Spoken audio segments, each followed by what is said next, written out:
Okay, that's it. Just check that we are live. Are we live? I don't know. Are we live? Just switch Oh, on. wait. Yep, it just popped up. Said we're live. So, yes, All yes, right. we are. Chat monitor in place. Thank you, Kim. Robin, what are you drinking? I see a Coors Light on the table, and then I see... This horrible cherry rum. Horrible cherry rum. It's not very. It's okay. It's all right. Okay. But it's a bit sickly, a bit too sweet. Yeah, that would be my... It's Copen. Gave Rockstar Grape a try. It's Kopparberg flavored rum cherry flavored spice. I got coffee. Yeah. So I thought Coffee. I'd have that. I got I say right. Coffee. I thought I'd have that, All right. and then just a wee chaser of a Coors. All right. Okay, let's do this. Coors is Do we going to be have to? room temperature by the time you... That's... Yeah. Are the hills blue? Are the hills blue on your Coors Light? It was fucking snowing here today. No, seriously. Room temperature Your is- bottle. is- Turn your bottle. Yes. Turn your bottle. No, other way. See, when you have it cold enough, the mountains turn blue, Robin. The mountains are blue. You know what? When it's cold enough, my mountains turn blue. But anyway, we will go there. Okay, let's start this thing. Anyway. Okay. Gonna go there, and we're gonna hit that there. Okie doke.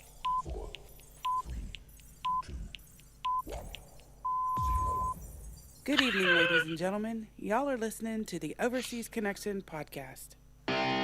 Shut up and sit down. Here we go! Would you kindly? I think we're just getting started. Back! I'm a witcher. I think this is more than you can handle. He sits on his ass all day. Let's do this. Hey everybody, thanks for tuning in to episode 626 of the Overseas Connection podcast. Today is April 11th, 2021. We're almost halfway through the year. Almost. Not quite. Getting there. Crazy, isn't it? It is. Hey, I'm Greg DeLacy, gamertag Murphy's Law, OC_Murphy's Law on Twitter, and that lovely voice you just heard, that was Miss Kim Woods. Kim. Howdy, everybody. Yeah, that's me. I'm GamerGirl27, practically everywhere. And howdy from slightly sunny Missouri for a change. So, great to be here. Excellent. Yeah. And also on the show today, spinning the decks, paying attention at all times, Mr. Robin Tate. Hello there, everybody. I'm just in from a quick riot just down into Belfast, just to throw a few bricks and burn a few buses. I live very close to a bus-making factory, and we're short of orders, so they've asked us all to go out and burn some buses. So, it's Robin Tate here in Ballymena in Northern Ireland, and we're on the show. Here we go. Yeah. There you go. And if you're not familiar with the show, we are a video game podcast at our core. We talk about life. We talk about laughs, drinks occasionally. We have a good time with the show. So sit back for the next hour and a half, 2 hours. Enjoy some banter. We are on every Sunday, 9 p.m. in the UK, 1 p.m. on the West Coast, 4 p.m. in the East Coast, and the only time zone that Kim cares about, 3 p.m. Central. We are on Twitch.tv. We are on YouTube as well. We used to be on Mixer, but we were so popular on Mixer that they decided to cancel the channel. So, yeah, that's it. That's the deal. We should talk about some birthdays, though, before we get started. We have a couple to celebrate, a couple past birthdays that we forgot to mention. We want to mention for sure. RCGC Sarah celebrated her 21st birthday on April 9th. Congratulations, Sarah. It's fantastic. 21, such a lovely time of life. I have to give a big shout out to my son, Colin, who turned 12 years old. I cannot believe it still on April 7th. You're going to have a teenager soon. Oh, don't even remind me. I'm actually already constantly being reminded of him becoming a teenager when he has little boy issues literally popping up in the most inopportune times. That's always fun. It still happens to me all the time. The difference is we care about when it happens with our son. Robin, you don't care. You let everybody see it. Yep. And finally, Lee Marsh on April 12th. He is turning 73. That's, again, fantastic time. Wonderful. Celebrate your life, Lee. Lee Marsh. Or March. I think it's Marsh. I think it goes by Marsh. It's at least Lee Marsh. Marsh, yeah. I'm the worst at names. We already know this. Anybody who just asked Nick, I am the worst at saying last names. I freely admit it. So there. Happy birthday. Happy birthday to everybody. Let's play him a song. Oh, the funky gibbon. Oh. Happy birthday to you. Happy birthday to you. Happy birthday. Insert name here. Happy birthday to you. Gentleman was not recognized. Yeah. Don't you just Always love attentive. hearing Adam Shift? Isn't it wonderful just to hear him? It is. Just to yeah. He's like it really puts an exclamation point to that whole song. He's like herpes. And then some. Exactly. All right. dear. Let's talk some story time, shall we? Hooray, it's story time. Hooray, it's story time. I'm so glad to be with you today. If you're wondering what story time is, this is, of course, the tried and true section of the podcast where we would just talk about life. I think every podcast does this now, but you know what? Why break tradition? So we're just going to keep doing what we do, which is talk about what's been going on with us. So let's start with Kim. Oh, all right. Well, not much is going on. I don't kind of get into this maybe a little later. I watched, we all knew I watched the Snyder Cut the other day, and how I complained the sound of my TV was terrible. So I decided to get a sound bar for my TV because the speakers on my TV are just awful. And it's amazing because it's, a partially brand new TV. You'd think the speakers would be good, but they're I don't know. I don't know if it's because they're small or, what the deal is, but I feel like I'm an 80-year-old man and I have to crank it all the way up in order to hear anything. So There's a I lot got of jokes to be soundbar. made right now. There are a Right. ton. Right. Yeah, but we're not gonna. All right. We're gonna be good. I'm surprised. Well, Kim, I mean, you're actually. It's pretty common these days that TV manufacturers, especially I feel like those that have their own soundboard line, like Vizio, they have a sound bar. Samsung, Sony, they all have audio components. I feel like the TV speakers they put in their TVs are purposely not that great. They want you to go out and buy that additional home theater setup. They don't want it to be a great experience out of the box. You need more. So, Yes. welcome to the rat race. Right. So anyway, I after a little bit of research and whatnot, I finally got one. I got the Samsung T550. And I was looking at the little higher Yamaha one that had the 4K pass-through and all that, but I kind of decided, you know what, for the extra $60 or whatever it was, I'm like, I don't think that's such a big deal right now. I mean, right now my TV, with everything that's hooked up to it the way it is, it still melts my eyeballs. So I don't really think the 4K pass-through is going to, make it that much better, and I'm not sure I want to because I like my eyeballs, and they might just melt off completely. So we don't want that. So... because I've got a splitter, on my TV now, and everybody's like, well, that kind of degrades it a little anyway, so. Well, yeah. It may take some special setup. And the only reason why, and we were talking about this, just so the listeners know, we were talking about this on our WhatsApp group. We were talking about why you'd want 4K pass-through. And basically 4K pass-through, what it's doing when you have that on your audio system, it's allowing you to plug the HDMI coming out from, say, your Xbox into the sound bar, and it'll take the video quality basically and pass it through the sound bar and just directly feed it into your TV. So it doesn't degrade the video, so it won't lessen the resolution, because what can happen is, let's say you have a sound bar that only outputs at 1080p. Then what if you plug in even your 4K signal into the 1080p soundbar, it's going to output at 1080p to your TV. So you literally could see a difference. I hope that's not the case, obviously. Or, it might be doing upsampling. There's a lot of different things that'll happen. So just know, it's a good FYI. Yep. It's something funny. My Samsung Frame TV. Now, this is nothing to do with sound, but it has a separate box for all of the cables.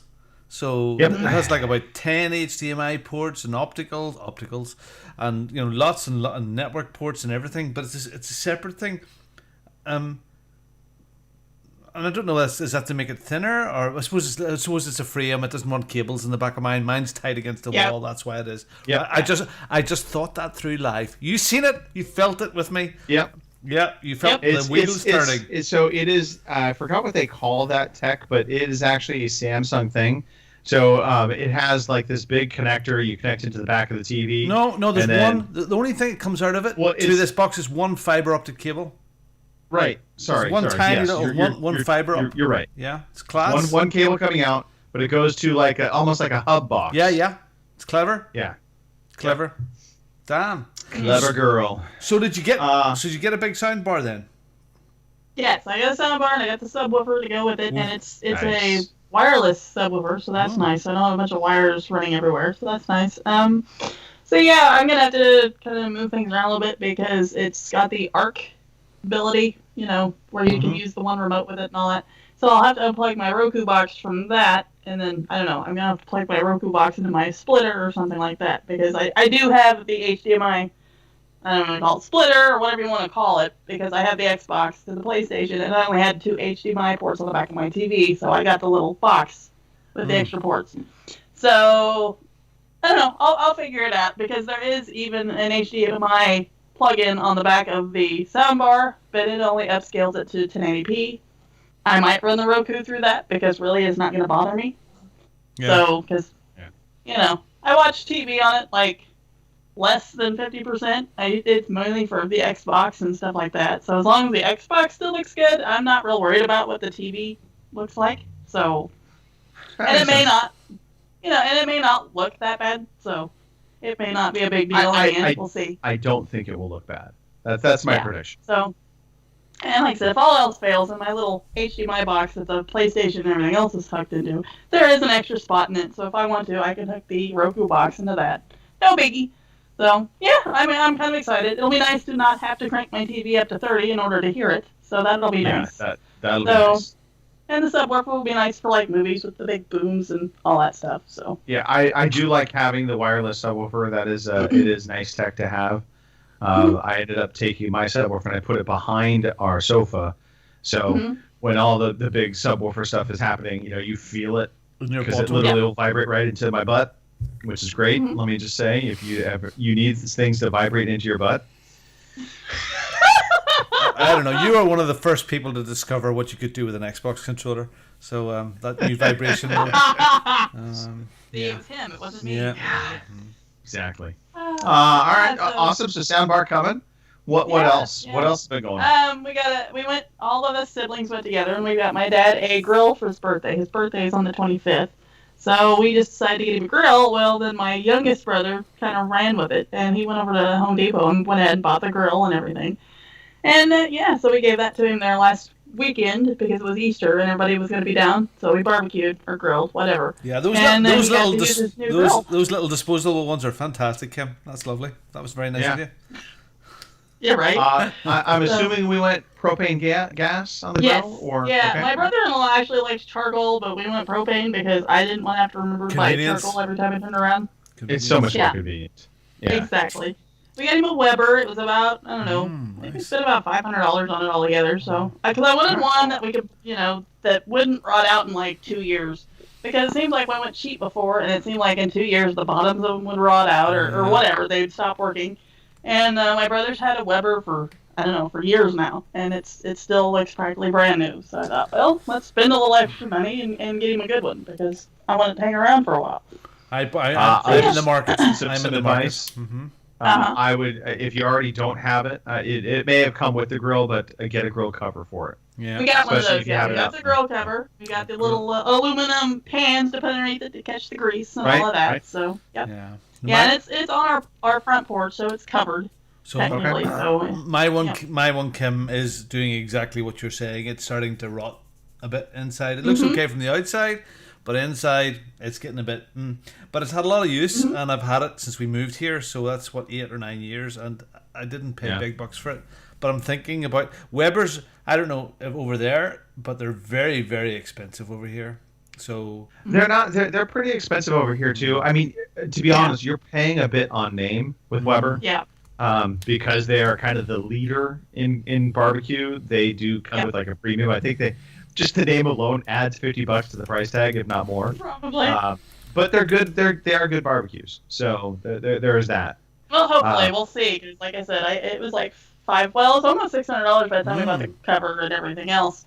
And my other siblings, well, my youngest sister even, she about had a shit fit, but I figured it was for Dad, so right, you know. Exactly.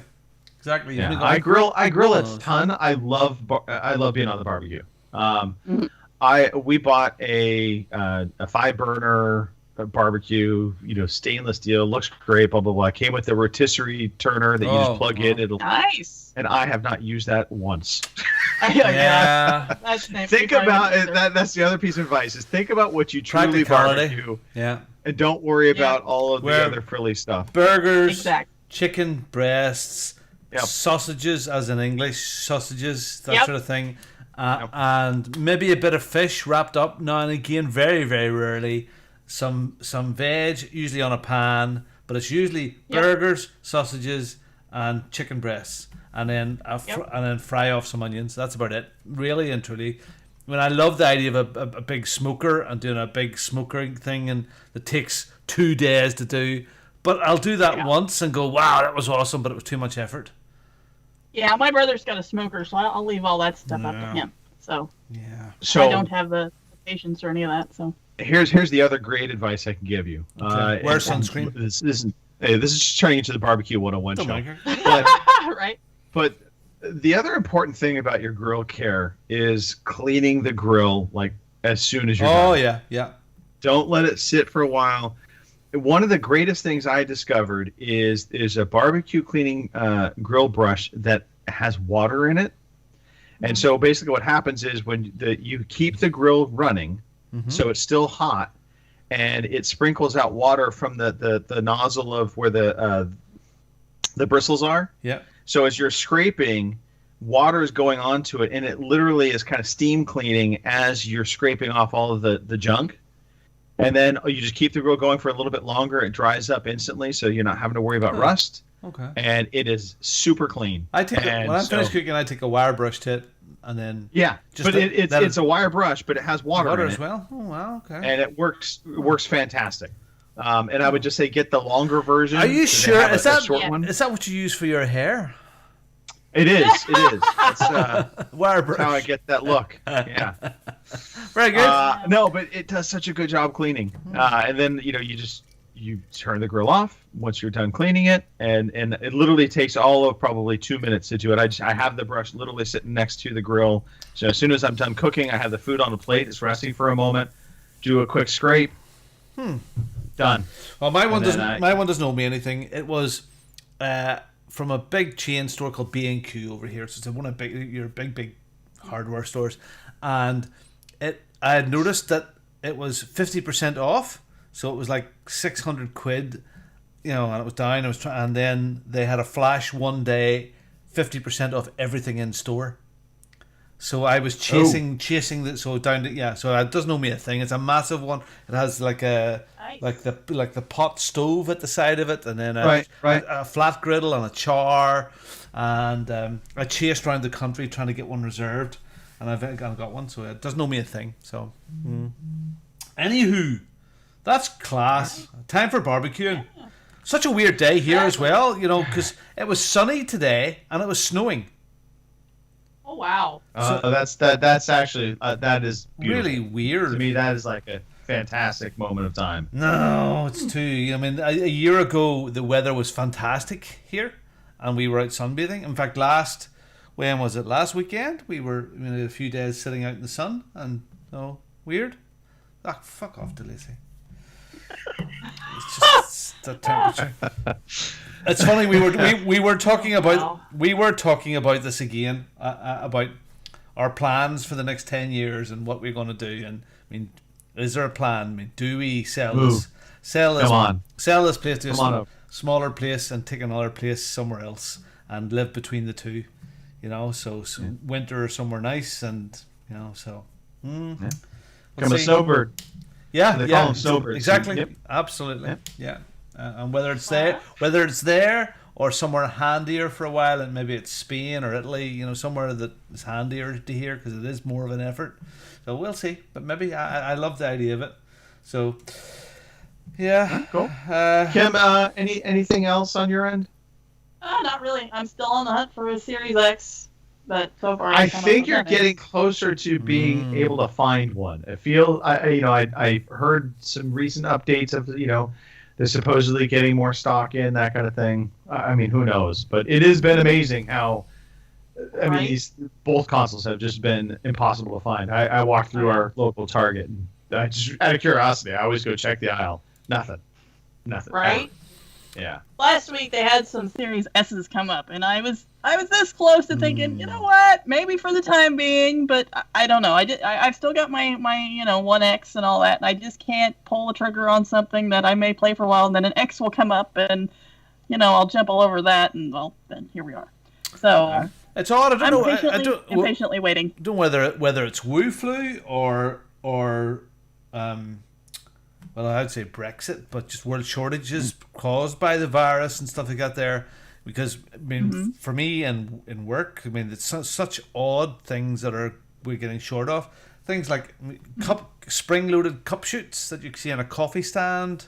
We can't get those anywhere at the moment, and we're actually bringing a pallet load of those from the States because we can't get them from Europe. So, I mean, there's some weird shortage of spare parts and stuff. Yep.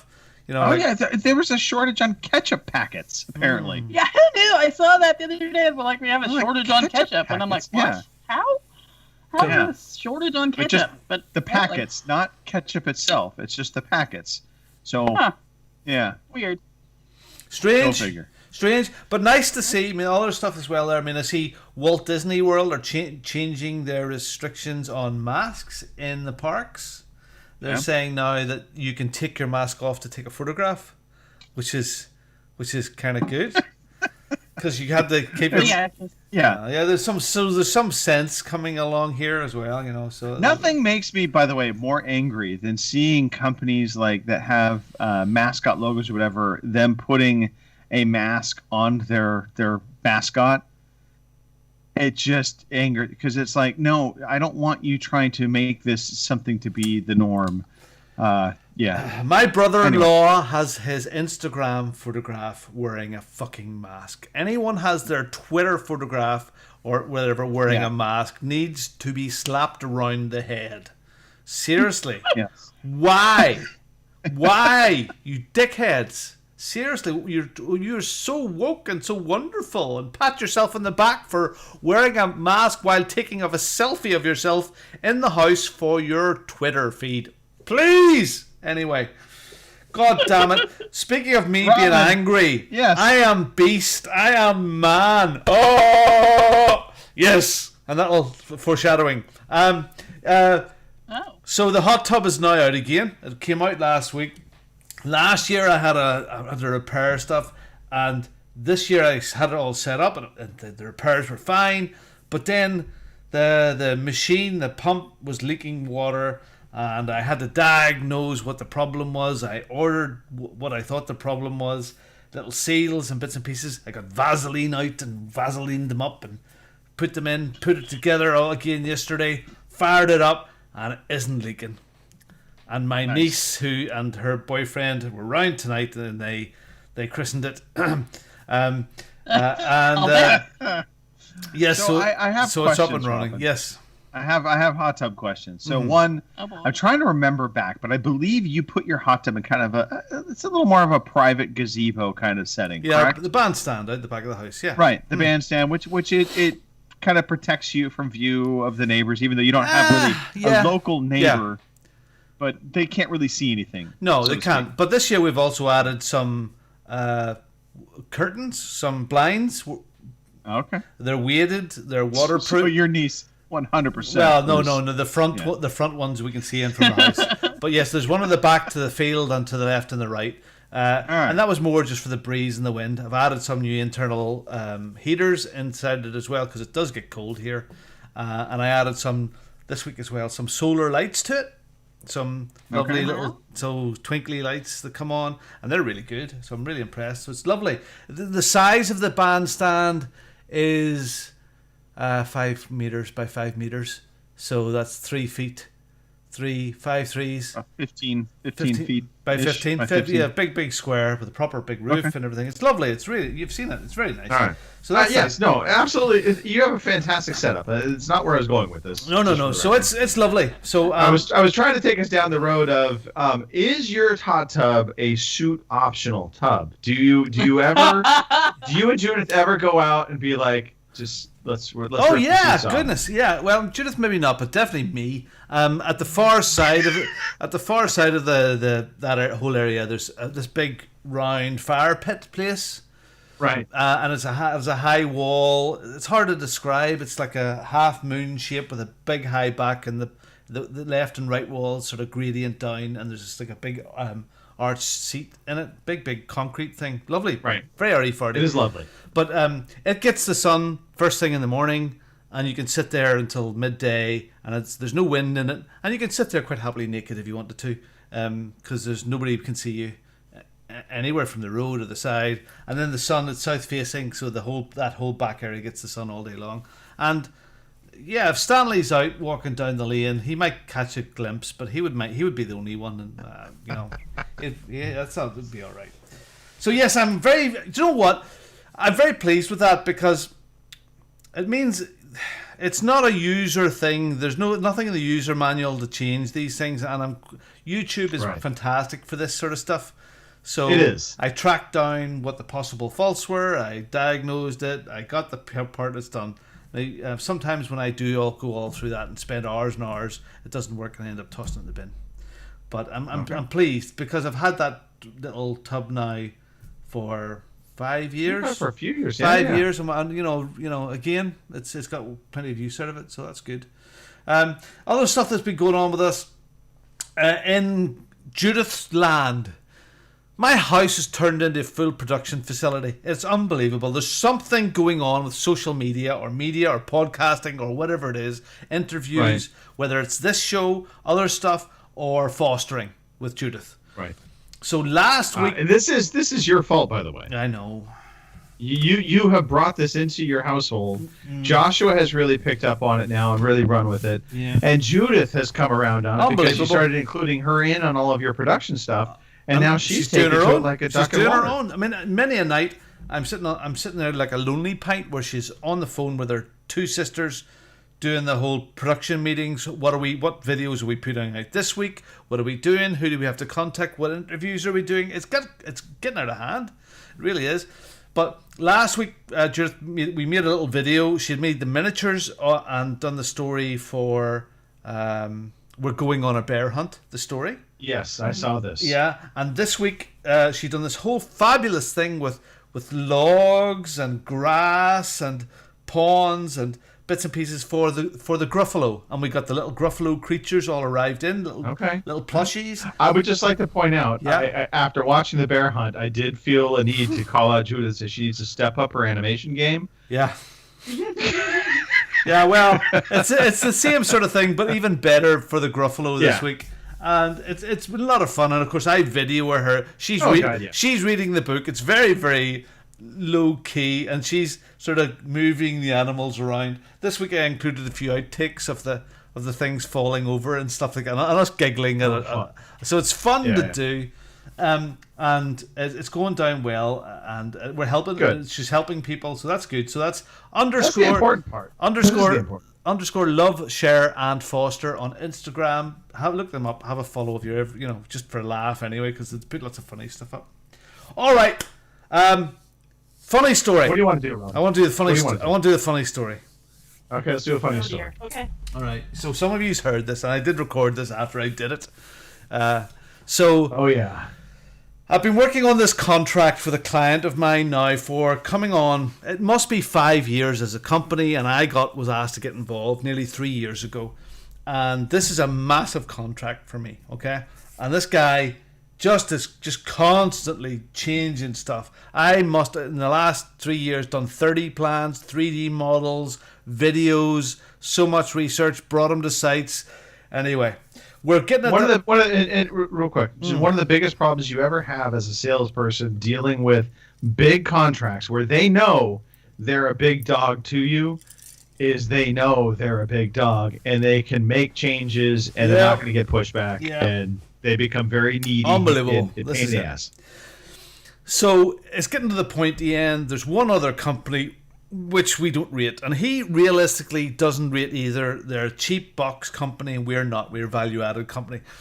And we got to the point where the final costs are in, and the last conversation we had was, look, do you know what, Robin? I don't want to get into comparing prices for a widget against a widget, and they're a couple of quid cheaper and you're anyway.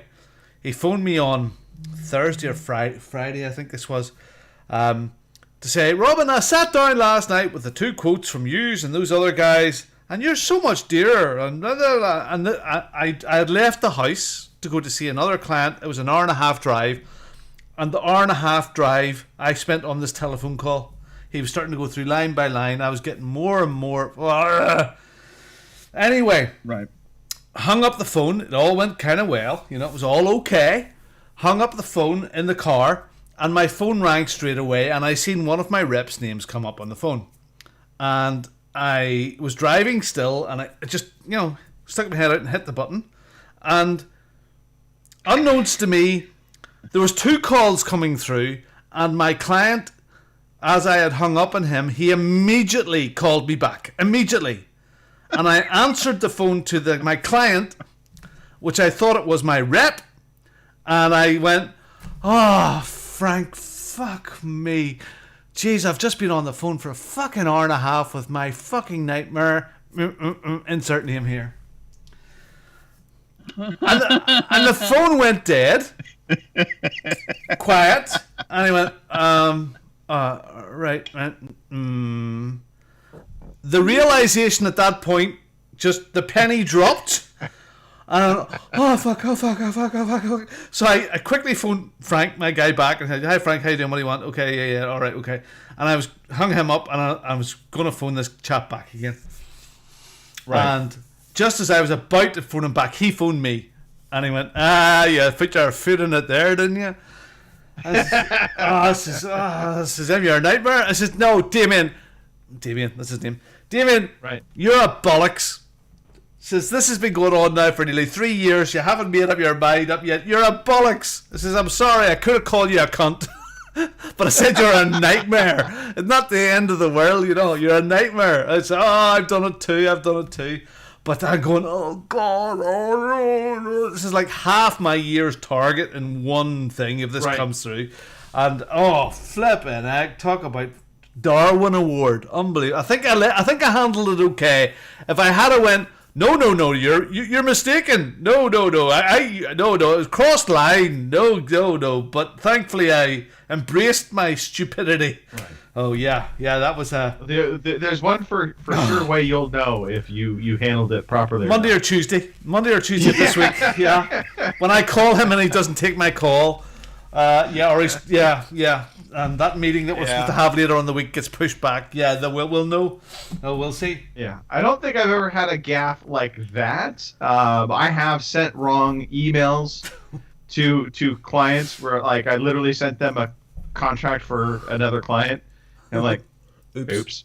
But not me calling them basically an asshole. That has not happened. Well, I didn't call him an asshole. Well, I called him a nightmare. Yeah. Call him a nightmare. Well, thank God you at least just said it was nightmare. Yeah. Kind of sort of the way it was left. I said, look, you know what, Damien? Thanks very much, man. You're all right. He says, but if you call me a bollocks all the way through this contract, and I call you a bollocks, and we can argue and fight the bit out, that's pretty good as far as I'm concerned. He says, yeah, you're absolutely right. Yeah. So let's. No, that's a good point. So yeah. I think you're in good standing, Robin. But God almighty, I couldn't believe it. In fact, I couldn't believe it did it. I would venture to say this actually might strengthen your relationship with him. Actually, just gonna throw that out there. do you know what? I kind of think that the next time when I phone him here, I'm going to phone him tomorrow again because there is stuff that we need to talk about. But I think it'll be all right, Damien, you bollocks. I think that's the way it's gonna be. Or yeah. you call up saying, "Oh, hey, Damien, my it's, dream client, Robin Tate, your nightmare." yeah. I think you're right. It's your nightmare here, Robin Tate. Yeah, I think you're absolutely right. I think that's the way it has to do it. Anyway, I'm nearly done with me. Well, why don't we just talk about the duo? Well, okay. Well, let me get my stuff out. Oh dear. Good book. Supers Rise Up. I'd mentioned it. It's R.C. Bray narrating it. It really is like a mix between Marvel and some sci-fi and bad. What do you call them? Bad. The Boys. The Boys. It's yeah. So there's a bit of The Boys in this as well, and a bit more sci-fi off planet sort of thing. But really, really good and some good humor in it. I'm actually on to the second book now. So Supers Rise Up is the first book. Look at it on Audible. Very, very good. And one other thing I absolutely love before we get into that movie. This is on Disney Plus. It's probably available in some other places as well. This my son introduced this to me on Friday evening. It's made by the same people that make Rick and Morty. It's called Solar Opposites, and it is absolutely fucking hilarious. It is so funny and irreverent and class, and people get killed and shot. The language is terrible in it, and the general gist of it is it's this alien sort of. They're a family. Is it animated or is it's animated like Rick and Morty and stuff. Family of people or things. They arrive and they crash land. They have to try and get their spaceship ready again. They're there. They're trying to get it fixed. But unfortunately, they hate humans completely. But they're kind of assimilating the human life. They're starting to enjoy being a human and being guilty about it. So it's really, really funny. So there's two older ones. I don't know if they're a couple or not. And then there's a girl and a boy who are at high school and they're getting bullied for being aliens. And they share a bedroom in their house, and they have one complete wall with little boxes which are like a foot wide by like 4 inches high. And anybody that pisses them off, they shrink ray them and make them tiny, and they put them in these boxes like an ant farm of little miniature humans. And there's almost a spin-off series now of all the stuff that goes on, of all the hundreds of people that are living inside these boxes. This warren, it's like some of those, they almost go Mad Max, because all they throw into them is sweets. So so they're all hyper on sugar, and these tiny miniature people going inside. So anyway, Solar Opposites, really original, very, very, very funny. Check it out. Right. Kong versus Godzilla. I have rented it. I have watched it. We watched it last night. And it's a film. Yeah, I would just like to point out it is Godzilla versus Kong. Yeah. Godzilla gets top billing. There's a reason for that, Yep. Oh, okay. Okay, so high production movie. Of course, lots of CGI.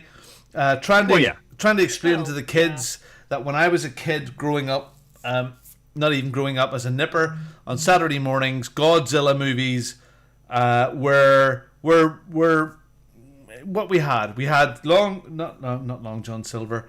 We had Ultraman, Godzilla. You had Godzilla movie on Saturday mornings. You had damn it, the Wonder Horse, Champion the Wonder Horse, Casey Jones. Oh my goodness, I'm older than you. Champion the Wonder Horse. You had goodness me, Tonto, and Lone Ranger. Lone Ranger. That was Saturday. That was Saturday morning TV for us. Casey Jones, you remember Casey Jones? Wow. All that stuff, and Godzilla movie was in there. So I was trying to explain to the kids that Japan, big Godzilla fans over there, and depending what, there's so many variants on the stories, whether these creatures got really big because of nuclear testing, or they were always there, and all that sort of stuff. So but high production volume, good popcorn movie. Yep. It's a monster movie. It's a monster movie. It's campy as hell. Yeah, and there are some cringy moments in this in terms of dialogue. It's not the greatest story. No, it's not winning a picture of the year, but no, it is a very good monster movie, and it delivered everything I hoped for in that regard. Yeah. So the gist goes, after the last movie, Godzilla and Kong fought a bit, didn't they? Yeah. And Godzilla saved the world. Godzilla saved the city. And now this is the first time Godzilla and King Kong are in fighting. the modern stuff. Okay, so Godzilla was sort of the good guy at the end of it all, a bit like the T-Rex in Jurassic Park. And if you remember Kong and Skull Island, he was in this beautiful big island, and for some reason or other, they have put King Kong in a dome, a bit like the Hunger Games, which is on Skull Island, but they're not letting him run around the place. And it reminded me, what was the movie? It had I think it was Jim Carrey. Oh, The Truman Show. Yeah, The Truman Show. Yeah, That's what it reminded me of. It was The Truman Show. So for some reason they put him in this dome, so Godzilla... Wait, real quick. We are very, very much getting spoiler-ish here. Are we, really? So, yeah, I think enough start of to the movie. Point that if you plan on watching this movie and you don't want to hear the spoilers, maybe fast forward 10 minutes. But we're going to talk a little bit about the movie. Yeah. So we'll put our stopwatch on there. Okay, so let's go. give it 5 minutes. So you always know that these guys are going to fight. You know, even the credits, the titles of the movie is like, the next boxing match, and it gets down to the final, and it gets down to the final is Kong versus Godzilla, and then the movie starts. But so for some reason they put King Kong in this dome, so Godzilla can't sense where he is.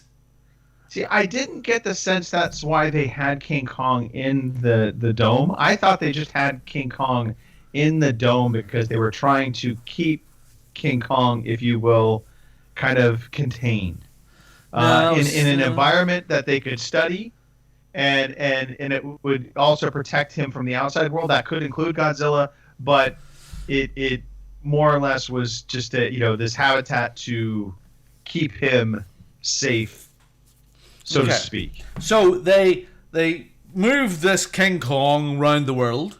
Judith says, how did they get him onto that ship? So it's like this big barge they put him on. Right. And later on we find out they put him in a net with helicopters, and really very strong helicopters, except they only done it with about 6. So yeah, very strong helicopters. Only 6, Robin. Only 6. So look, it was very, very good. There are some parts of it to me were annoying. Not annoying. I was hoping you were going to say unbelievable. Some of the I thought some of the characters were very, very underdeveloped, even though they were very developed. No, underdeveloped. So there is the big company, which is sort of the baddie, the big as always in all movies, and there's the big boss, and his daughter is sent to keep an eye on everything that goes along, and she seems like a kind of cool character, and she has some cool little moments, but her character really is, if she hadn't been in it, it wouldn't have been any less. It wasn't real quickly, just to set this like a very overview of the characters. You have the love interest. They always have a love interest for King Kong. They do that this time in the form of a little girl. You always have to have pedophilia the overarching bad guy that, the premise of what he's doing is for the betterment of mankind, but really it's pretty dark at its core.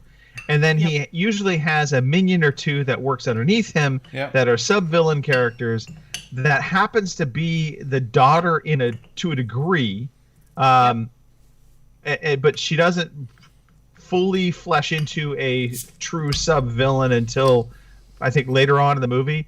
But you get the sense early on she's up to no good, right? Exactly. Yeah. And then you have then they have the sidekick entertainment characters, which I classify them as the teen trio. Yeah. Yes. The podcast.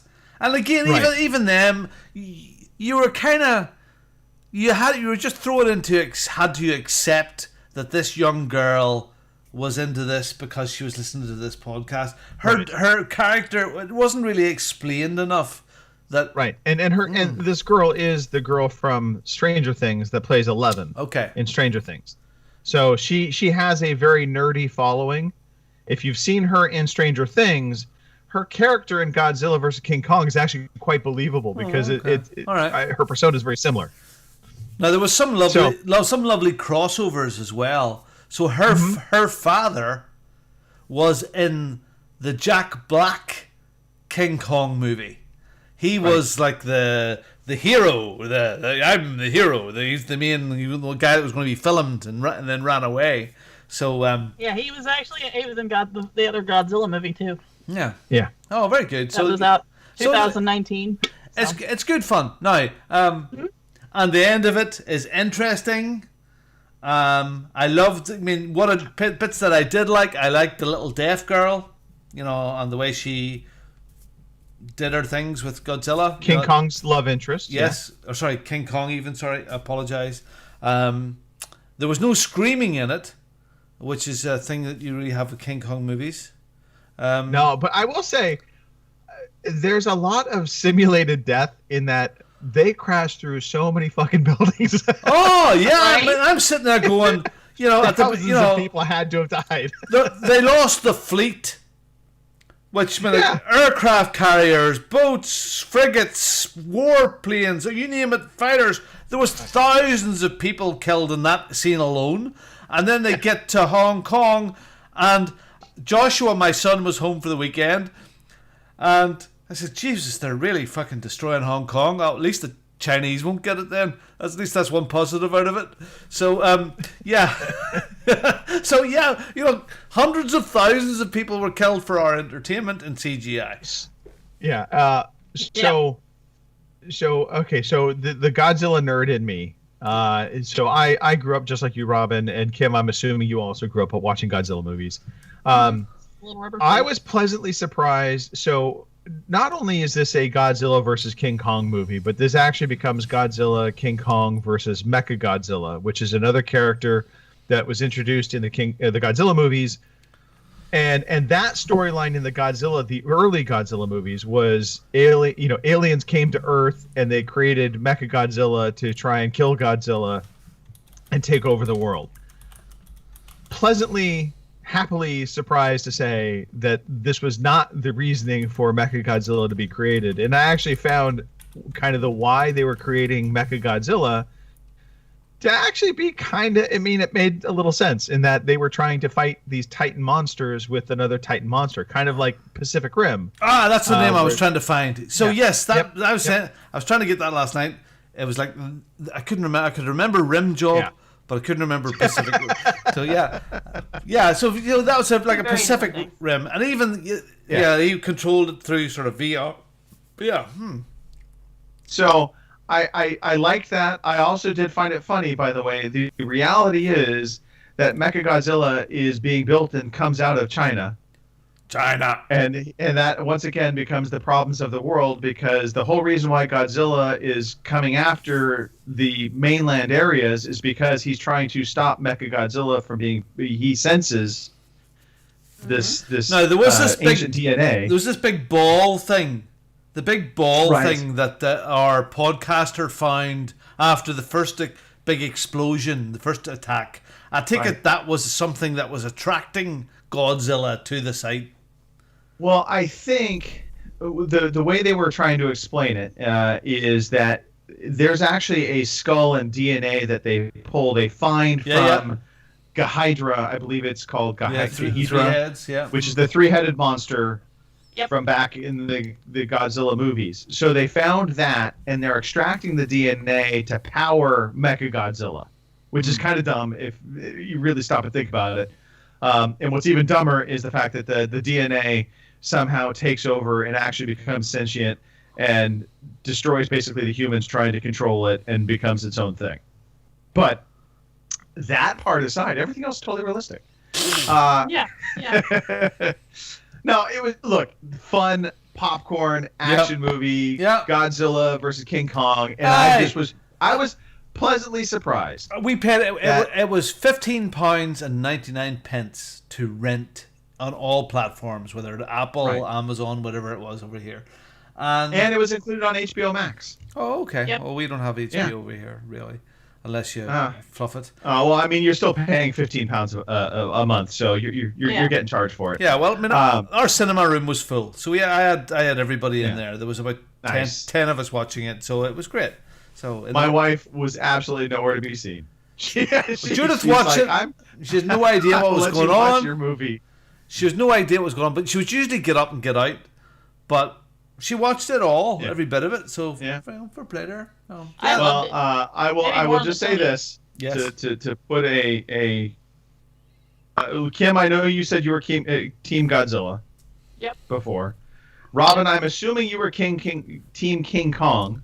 And that's because you are a monkey at heart. No, I'll tell you why. But carry on. I'll get back to it. I'll circle back. And I've always been a Godzilla guy. I was actually pleasantly surprised. They actually they answer the question of who wins in King Kong versus Godzilla in this movie. No. Yep. They do. Yep. No. And They do. spoiler, if you didn't know, it's Godzilla. No, I don't believe it. No. Kicks King Kong's ass. No.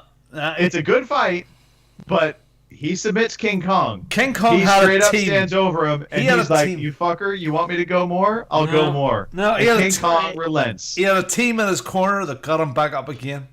He got him back up. Where he went. It was like friggin' Rocky movie. It was class.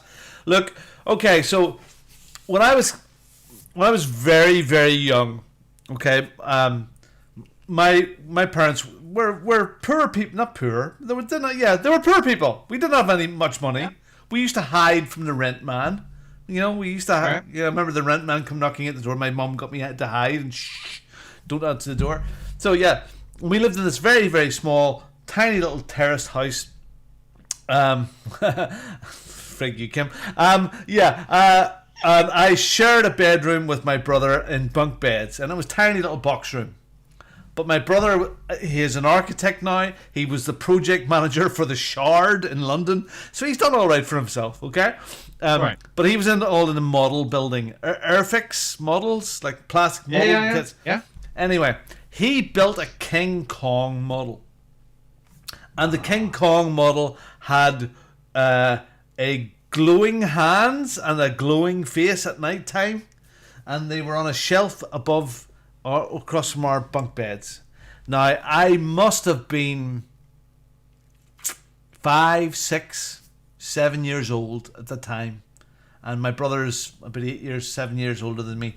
Anyway, and I remember to this day having the most terrifying nightmare of King Kong, and he was swinging on the underside of the bunk because Will was on the top and I was at the bottom, but he was swinging above me in the underside of the bunk, and I woke up screaming, and this model had to be removed at that point. That was because it was there. You still were a King Kong fan, but it's because I watched and I still love the original black and white King Kong movie. Yeah. It is as if you can never seen the original King Kong movie in black and white, you gotta go and watch it because it's actually still stands up as a really, really good, solid movie. And I suppose that fright and all the bits and pieces, it's always stayed with me. So I love that he's a big, gentle there's giant. Humanity to King Kong, though. There is. I mean, King Kong is this. He is a gentle giant, if you will.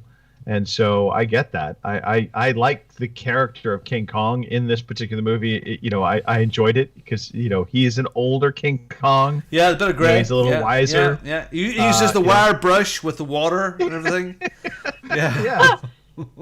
So. The one thing I could have done without in this movie was the gigantic fucking bats. Oh my god. Yeah? Yeah. Oh. No, creepy. Boy, that gave me a little bit of a fucking nightmare. Holy cow. Because I don't like bats anyway, and there are these big, gigantic fuckers, and I'm like, yeah, they pack me off. So. Yeah, no, it was good fun. Okay, so we've been talking about it for quite a bit. All right. I would recommend out of it. stars. How many pings would you give this? Well, unfortunately, there's no submarines in it. That's true. If it had they were just aircraft carriers and no submarines. As far as I'm sorry. I'm sorry to be a nerd, but you've got to go. I would give it four stars for enjoyability, watchability. Yeah. For story and stuff, it's about a 2. But as far as an action movie that you can sit down, it's a 2 as far as depth, but a 4 as far as enjoyment. I mean, that's a bit. I think I concur, and I see I Kit agree nodding with her that. head. Yep. Yeah. Yeah, because Okay. the beginning was a little slow, and I'm like, okay, can we just kind of get through all this? I want to see the two, badasses fight and get this over with. That was my deal. So I think we're about done with that. All right. So we are done spoiling Godzilla versus King Kong. Okay, so you didn't talk about anything you were up to, Greg. I know I haven't yet. Let me run through that real quickly. We are running long in the tooth. Yeah, so we are. Lost City, the Lost City Z. It was a movie that came out, I want to say 2017. Main actor is from Sons of Anarchy. I can't remember his name. This is about basically back in the turn of the 1900s, like 1905, 1906, I think. But it's the tale of British explorers going into Bolivia and the Amazon and trying to map it. And the realization that it's not just this jungle territory, but that there actually might be civilization within this Amazon area. And I believe this is all based on true story. I could totally be wrong, but I believe that to be the case. And so it's the tale of this one particular traveler. He goes back to the Amazon a couple different times, then gets into World War I, but then finally goes back with his son, but is never seen again. And so obviously there's a lot of creative license that's taken within kind of what happened to him and kind of how that all came to be. But it was enjoyable enough. Pretty long movie, 2.5 hours, and I felt like it's a bit slow at times, but I enjoyed it overall.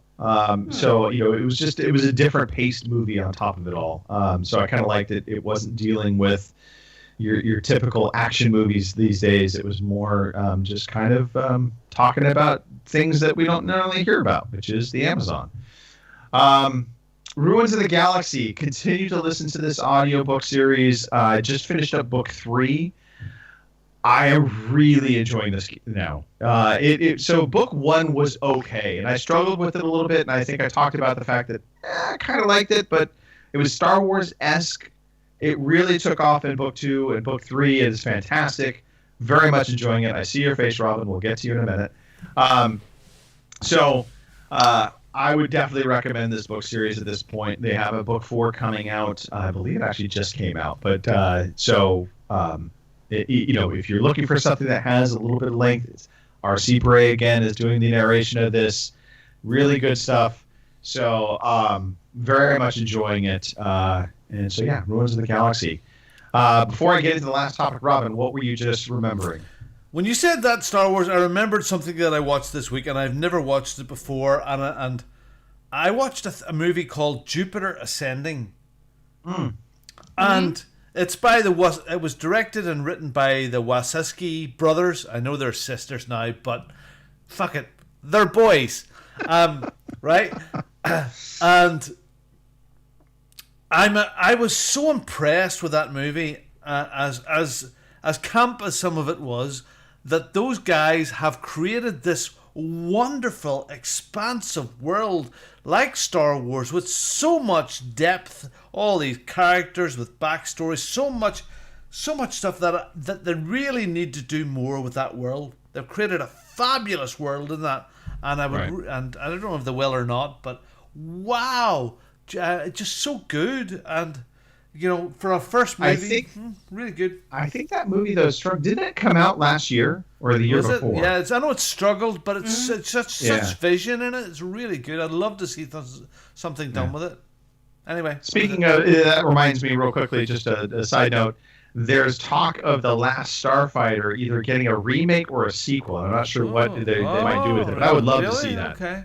I watched that regularly. I enjoyed that movie. I watched that regularly enough. Yeah. That was all really, right. you know. So the last thing I just wanted to talk on real quickly, and this is a more of a serious topic, but so just, you know, we have a lot of community members right now. We are all going through a lot of stuff, and depression is definitely a topic that doesn't necessarily get talked a lot about openly, but I know we have a lot of, you know, community members and friends and family that kind of have been going through some depression moments. And, you know, the one thing I would just say, anybody that's going through this stuff is, I know a big part of what happens with depression is it takes hold and you retract. You kind of huddle up into your own inner circle, if you will, and you kind of push the outside world further away. And just don't do that. You know, and I know that's easier said than done, but if there's anything that, you know, you can help yourself with, it's not to retreat from your friends and your family, but to embrace them. Let us help you. You know, worrying about things that are out of your control and are even further off down the line out of your control, it does you no good to just sit and dwell on that. And by retracting and kind of escaping from your day-to-day stuff, the things that made you happy, and going into this shell only further puts you down that hole. And so to all my friends and family and to all the community, I say, you know, reach out to us, get back on, you know, your gaming, get back talking to your friends regularly. Even when you may not think you want to do it. Force yourself to do it. It's really going to be helpful at the end of the day. And I will say, not only is depression hurtful for you, but it hurts everybody around you. If you think about your surrounding family, if you're concerned over loved ones, that kind of thing on top of it all, they're feeling your depression just as much. And so I just, you know, I really, this is, you know, the outcry for our community, just to say, don't let depression beat you, beat depression. Fall back on your friends, embrace your loved ones, and just let us help you. Yeah. So that's my PSA. Yeah. Yeah, that's good. And it is said with all the love in the world. And I know it oftentimes is much easier said than done. So don't think I'm trying to be flippant about it or think that is some easy task to just suddenly say, no, okay, I'm fine. I get it. It's not.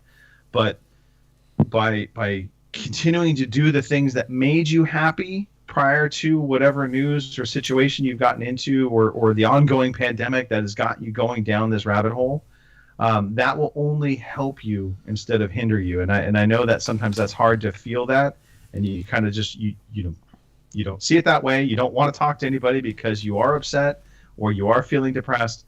But embrace us. Reach out to us. We are here for you. We love you guys, and we don't want anybody to suffer from anything other than extreme happiness. Yeah. So I suppose there's only one thing I could really add to that, Greg, is that, you know, if you feel really bad, really bad, and you feel like you have to take a life, like a friend or a family member that's really annoying you, and you're going to bury them in your back garden. With Bobcat? Yeah. A hint would be that if you bury them in your back garden, to make sure that you sow like endangered plants on it, so no one can dig it up. And that would be my top tip to get over that bit. Fantastic, Robin. You are just helping so much. All right. On that note, let's play some games. Let's talk about games. Shall we play a game? I want to play a game. You are one pathetic loser. Just like to point out that the previous advice and attitudes are not embraced by all of us, and solely are the attitudes of Robin Tate, criminal at large. All right. Let's start with Kim. We're just going to go back to the order we had. Kim, Robin, Greg. Kim, what have you been playing? Let's see. I played some Trine yesterday on the Switch, and we've all heard me talk about that. I don't know. I played for a good I don't know, probably about 3 hours. I think that's about as long as the Switch battery lasts, and I got pretty far in it. So it's, I don't know. Now, I like it. Question: but Which Trine is this? Is this the is the original first one. Trine? Okay. Yes. Yeah, because I've got the all of, what is there, 4 of them? I think I have all. Yeah, I have all 4 of them, and I decided to start with the first one, and then I'll work my way to the last one, unless I get aggravated, and then who knows. But and I'm enjoying it. My problem is when you flip between the characters so you can use their different skills in order to get somewhere. Sometimes that gets a little irritating, and it takes me a little bit to do what you need to do, I guess, because you're constantly having to switch between characters in order to, get over a really big gap or do whatever you need to do. So that takes me a little bit to get back into and get used to. But other than that, I'm enjoying it. I don't know much about the story because half the time I play with the volume off. So I don't really know what's going on other than, I know there's a thief and a knight and a wizard and they're after some sort of, I don't know, something or other. So, because I'm usually playing in the living room and Dad's watching TV. So I figure the story's not overly important, I guess. So Okay. Now I'm a little confused. Okay. That's a normal thing for me, okay? Right. But you're playing with the volume off. Can't you put headphones on the Switch? Well, yes, I can put headphones in, but sometimes I just can't be bothered, And if I'm only playing for like 20 minutes, it doesn't really matter much. So, I've got the basic gist of the story. I just, Okay. And a lot of times when you're playing the game, all there is the background music. So I don't feel like I'm missing a whole lot. Now, someone might, send me a message and correct me. I don't know. But I'm enjoying it otherwise, other than barely knowing what's going on. So I suppose it's fine. I mean, I got 3 other games to figure out what the hell's going on, I suppose. So there's that. Otherwise, I started a new game this week. I don't know if it was out of boredom or I bought it. Well, I bought it when it was really cheap because I think I got it for like $4 in like the last big Xbox sale. Okay. And I've kind of been eyeballing it for a while because it looked neat and it sounded kind of neat. And that is Arise, a simple story. And basically what it is I think he was an elder of a tribe. And okay. I don't want to call him a Viking necessarily, but that's kind of what it is. He's got the furs and they did the whole bonfire cremation thing for when he died and that sort of thing. And I'm trying to think what this reminds me of exactly. It kind of reminds me a little bit of Unraveled. I think was it Unraveled? Interesting. Okay. Yeah. This is Trine we're talking about here. Yeah, Trine. No, Arise. Arise. Oh, sorry. Arise. Arise, Sir Robin. Yeah. You wake up in the afterlife. The old man does after his ceremony, and you find memories of your past life, and you're kind of going through various little points in his life, like when he first met his wife. When they were teenagers or when they were little kids or, whatever. Or like, which I haven't got to this one yet, but like when he was leading his tribe and that sort of thing. And so like I said, it kind of reminds me to like I said, was it Unravel or Ravel or whatever the one with Unravel. Yeah. Where, you pick up little bits of memory and like they show you on screen what the memory was. And that's kind of what this is like you're going through little stages. Like the other day that I did was you and your wife are 2 little kids and you're out on the hill flying a kite, and of course the kite gets away from them. So as the older man that you are now, you go through this and trying to catch the kite, kind of replaying certain scenes from your past life. Did you play I don't know. A Fisherman's Tale?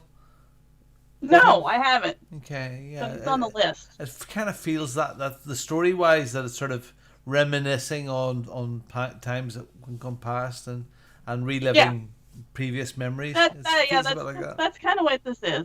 And the neat thing about it is it's a platformer. But the neat thing about it is you can control time. So like you can make it one way, you can make it like winter and like things are frozen over and things like that. Or you can flip the stick the other way and it could be spring, summer, fall, whatever. And time kind of slows down depending on which way you maneuver the joystick. Okay. So like say winter, the ice freezes over so you can cross the lake easier to get to the other side. Or say you flip it the other way and there's sunflowers you've got to jump from. And so depending on which way you flip the stick and where the direction of the sun is whichever way the sunflowers will be so you can jump from them easier. I can see where later this might be a pain in the ass, but I don't know. I think it's kind of neat. Like you can kind of control, you know. So yeah, Arise. Like I said, I think I picked it up super cheap, like $5 during the last couple of Xbox sales, and I don't know. It seems like it's gonna be like one of them little fun Robin games. Yeah. You know? Yeah. Sorry about that. Yeah.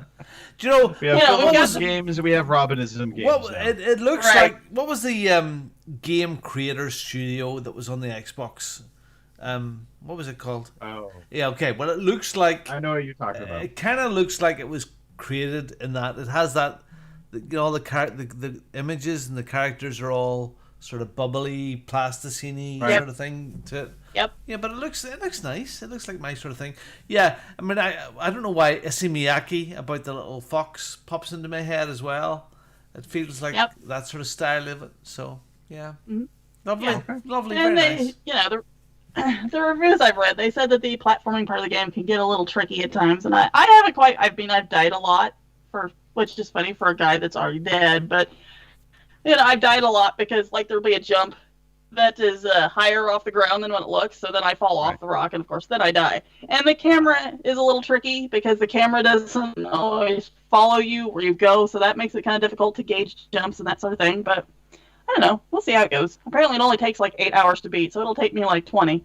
So, we'll see how it goes. But, I don't know. I started this, I think, mainly because I didn't want to jump into another big, long game, because that's kind of what I've been doing lately. These big long, well, for me it's like 300, 400, 500 hour, you know, games.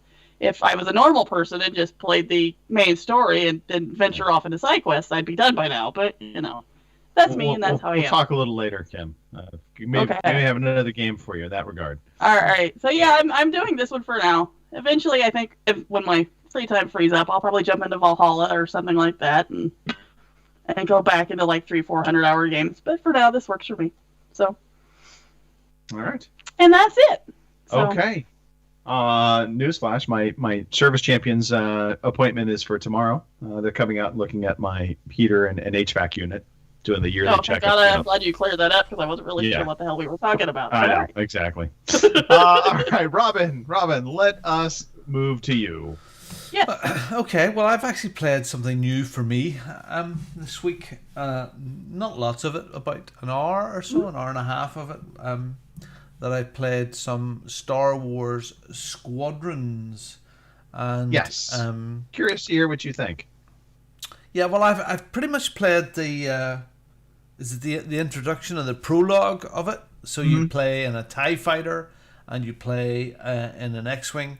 This is a space battles game. Right. Mm-hmm. I hear it's got really, really good multiplayer. It came out back in just last year. This year. Last November. year. I think November, October. October the 2nd, to be exact, 2020. And it looks fabulous. It is a Star Wars game. From what I see so far, you're playing, the story is developing. There was this guy, a captain, flying an X-wing who seems to, what do you call it? He moves over to the other side. What's that called? Goes to the dark side. No, he goes to the good side. Well, if you call the, so he, what was it when a Russian comes over to America? He oh god, no. I know what you're talking about. Damn it. He changes sides. Anyway, he switches allegiance. Yes, that's it. Yeah. So there's some interesting characters in it. It seems beautiful to look at. As far as space battles are concerned, have I went quiet or something? Is it okay? No. I'm hanging on your words here because I have some very definitive thoughts about this game now. Okay. So I'm curious if you and I are on the same page. As far as space battles are concerned, Elite and the way Elite controls a space battle, where you know where you are in your space, your 360 space, is the definitive way to know where you are. This doesn't have it. I'm kind of fucking... What? It's like Top Gun, like, yeah, he went this way and he went that way and we were dead. Like, we won, man. We won, man. No, you didn't, man. It was fucking like that. It's like, okay, thank God, because you can press A to go to the next target and you go to the next target, but there's not a really clear way to navigate to the next target apart from following the on-screen arrows rather than it's not it's elite light as far as the navigation is concerned. It's lovely. I always wanted to fly an X-Wing and a TIE Fighter back again from all those years ago in the 80s on PC when we played things like that. And there is a certain lovely thing about doing it. But whether or not there's enough depth in this to I think the depth is the question for sure. I am right there with you. I found like targeting to be the biggest challenge in this game because it is tough to make out the different spacecraft with the background. It's hard to put in words, but the aesthetics of the environment do not help in the actual combat component to it. I think this game probably in VR would be better.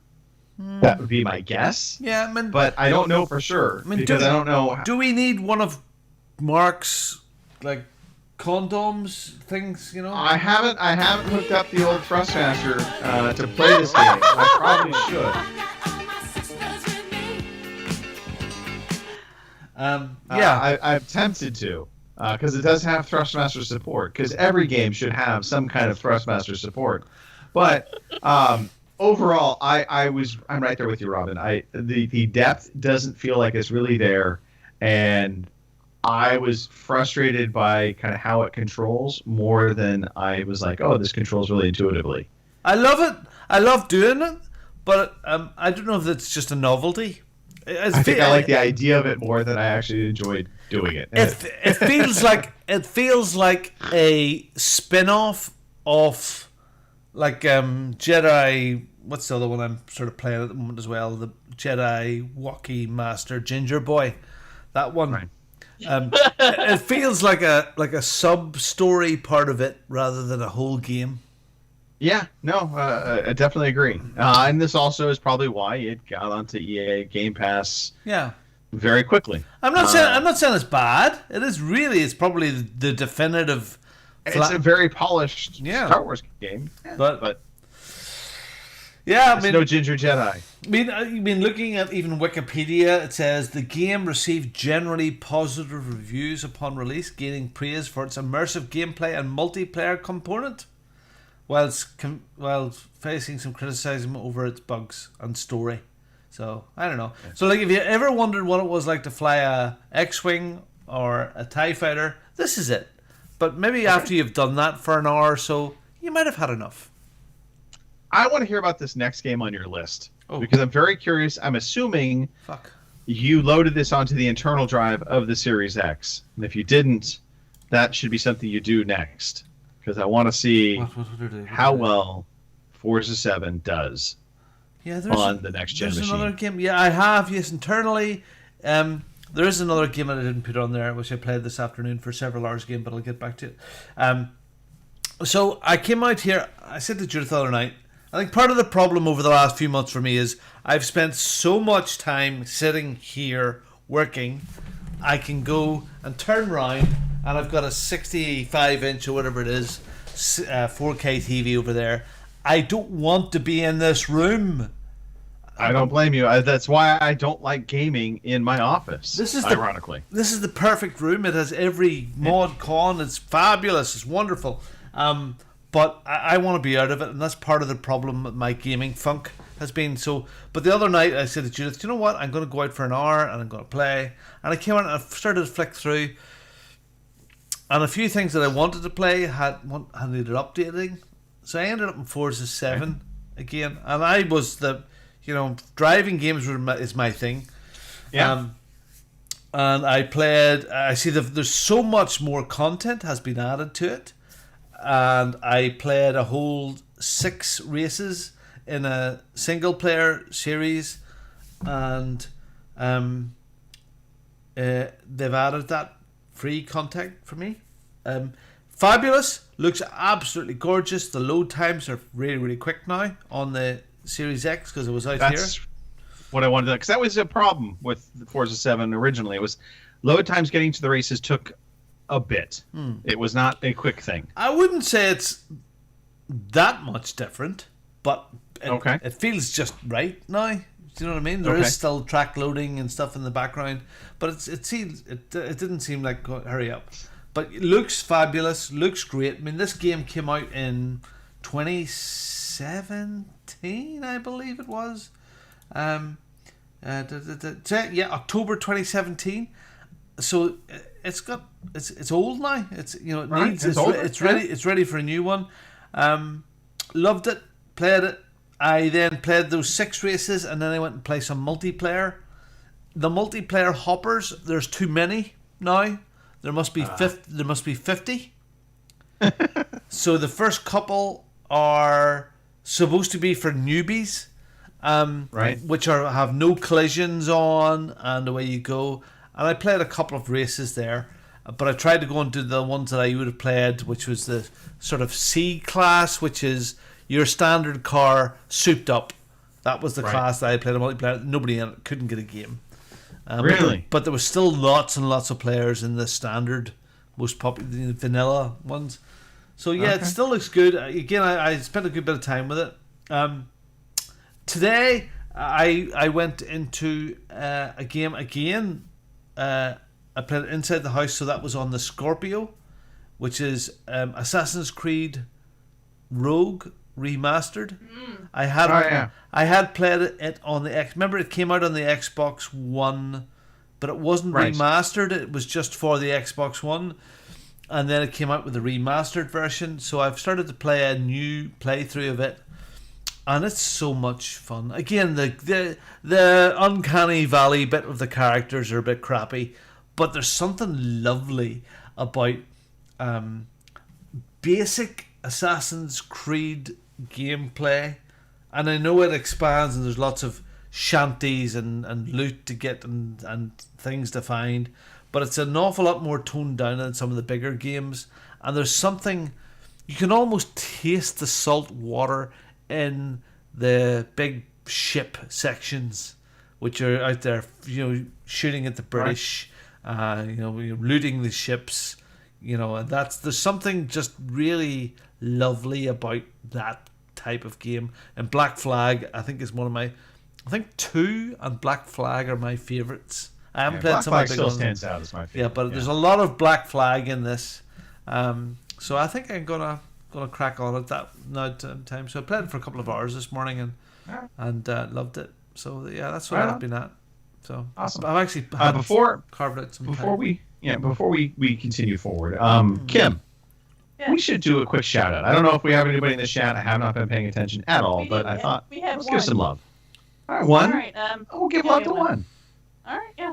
A big shout out to Boomer for being in the chat. So thank God somebody's in there. Otherwise, I'd be talking to myself. And Brian. Everybody's probably looking for us on Saturday night. I know. right? I apologize. Oh goodness, there's the date. 11th of April. It is the 11th of April. I apologize on the main feed screen. The usual thing, the chat that used to pop up, isn't working right now, and I think something was changed, and I haven't got that quite there. It's on Twitch and everything else, but the screen. It's okay. We blame Mark. Yeah, it's all Mark's fault. Yep. It is all Mark's fault. All right. I have continued to play Outsiders. Outsiders. Jeez. Have another drink, Greg. Outriders. Which is the Outsiders to Destiny, Gears of War, and Defiance. Huh? How do you like that? That's pretty good. So Outriders, if you're not familiar with this game, it is a Square Enix looter shooter. Just came out on the screen now. Yep.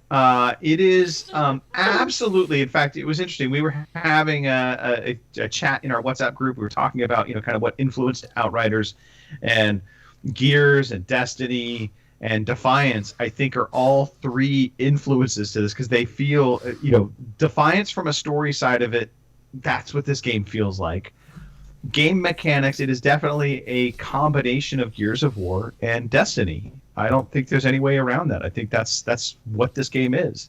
Does it do anything? Yeah, does it do anything great? Like, oh my God, this is the greatest game ever? No.